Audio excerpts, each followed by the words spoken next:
Hi friends, ഈ മുട്ടത്തോടും കത്രികയും എന്തിനാണെന്ന് അറിയണ്ടേ? അടിപൊളി ട്രിക്ക് ഞാൻ പറഞ്ഞു തരാം കേട്ടോ. ഏത് പഴയ കത്രിക ആയാലും നമുക്ക് ഇതിനു വേണ്ടി എടുക്കാം. ട്രിക്ക് പറയുന്നതിന് മുമ്പ് എൻ്റെ ചാനൽ സബ്സ്ക്രൈബ് ചെയ്യാത്തവർ എന്തായാലും ഒന്ന് സബ്സ്ക്രൈബ് ചെയ്യുക, അതുപോലെ ലൈക്ക് ചെയ്തൊന്ന് സപ്പോർട്ട് ചെയ്യണേ. നമുക്ക് ഈ പഴയ കത്രിക വെച്ച് നമുക്ക് ഈ മുട്ടത്തോട് ഇതുപോലെ ഒന്ന് കട്ട് ചെയ്ത് കൊടുക്കണം. ചെറുതാക്കി നമുക്ക് കട്ട് ചെയ്യാം. എന്തിനാണെന്ന് വെച്ചാൽ കത്രികയ്ക്ക് പെട്ടെന്ന് തന്നെ മൂർച്ച കൂടും.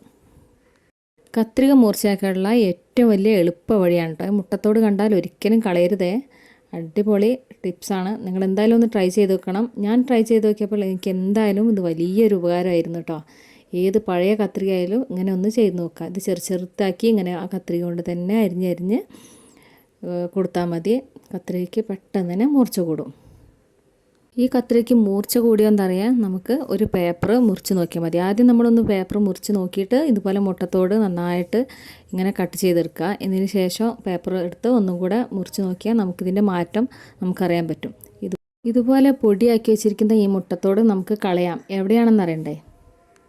ഇതൊരു നല്ല വളം കൂടിയാണ്. അതായത് ഇതുപോലെയുള്ള മുളക് കൃഷിയിലോ അതുപോലെ നമ്മളെ ചെടികൾക്കോ ഇത് വളമായിട്ട് ഇട്ട് കൊടുത്താൽ നല്ലതായിരിക്കും. നല്ല പൂവുണ്ടാകാനും അതുപോലെ ഇതുപോലെ മുളകുണ്ടാകുന്നതിനൊക്കെ നന്നായിട്ട് സഹായിക്കും. ഇഷ്ടമായാലും എന്തായാലും ലൈക്ക് ചെയ്യുക, അതുപോലെ സബ്സ്ക്രൈബ് ചെയ്ത് സപ്പോർട്ട് ചെയ്യാം.